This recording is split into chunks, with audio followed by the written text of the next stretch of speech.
Biopic లో నటించడం అంటే ఏ హీరోకైనా కత్తి మీద సామే. కథకి తగ్గట్లు మౌల్డ్ అవ్వాలి, పాత్రకి తగ్గట్లు తనని తాను మార్చుకోవాలి.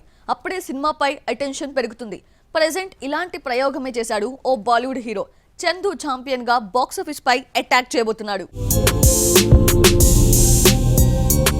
బాలీవుడ్ లో బయోపిక్స్ ట్రెండ్ కంటిన్యూ అవుతోంది. తాజాగా చందు ఛాంపియన్ అనే మరో మూవీ ఆడియన్స్ ముందుకు రాబోతోంది. భారతదేశపు తొలి పారా ఒలింపిక్ క్రీడాకారుడు మురళీకాంత్ పేట్కర్ జీవిత కథ ఆధారంగా ఈ ప్రాజెక్ట్ ని తెరకెక్కించాడు దర్శకుడు కబీర్ ఖాన్. ఈ స్పోర్ట్స్ డ్రామాలో రెజ్లర్ కమ్ బాక్సర్ గా, ఆర్మీ సైనికుడిగా 3 వేరియేషన్స్ లో కనిపించబోతున్నాడు Kartik Aryan. Present post production దశలో ఉన్న ఈ సినిమా జూన్ 14న ఆడియన్స్ ముందుకు రానుంది. తాజాగా ట్రైలర్ లాంచ్ చేసి ఆడియన్స్ లో అటెన్షన్ పెంచింది యూనిట్. చందు ఛాంపియన్ కోసం కార్తిక్ ఆర్యన్ చాలా కష్టపడ్డాడు. బాక్సర్ గా కనిపించేందుకు సరికొత్తగా మేక్ ఓవర్ అయ్యాడు. ఇంతకాలం రొమాంటిక్ కామెడీలతో అలరించిన Kartik Aryan first time emotional పాత్రలో కనిపించాడు. ఎనర్జెటిక్ యాక్షన్ మోడ్ లోను దర్శనమిచ్చాడు. రీసెంట్ గా రిలీజ్ అయిన శ్రీకాంత్ బయోపిక్ ప్రేక్షకులను థ్రిల్ చేసింది. దీంతో చందు ఛాంపియన్ పై అటెన్షన్ పెరిగింది. తప్పకుండా ఈ సినిమా బ్లాక్ బస్టర్ అవుతుందని నార్త్ మేకర్స్ భావిస్తున్నారు. మరి రెగ్యులర్ ఫార్మాట్ కి బ్రేక్ ఇచ్చి కార్తిక్ చేసిన ఈ ప్రాజెక్ట్ బాక్స్ ఆఫీస్ వద్ద ఎలాంటి మ్యాజిక్ చేస్తుందో చూడాలి.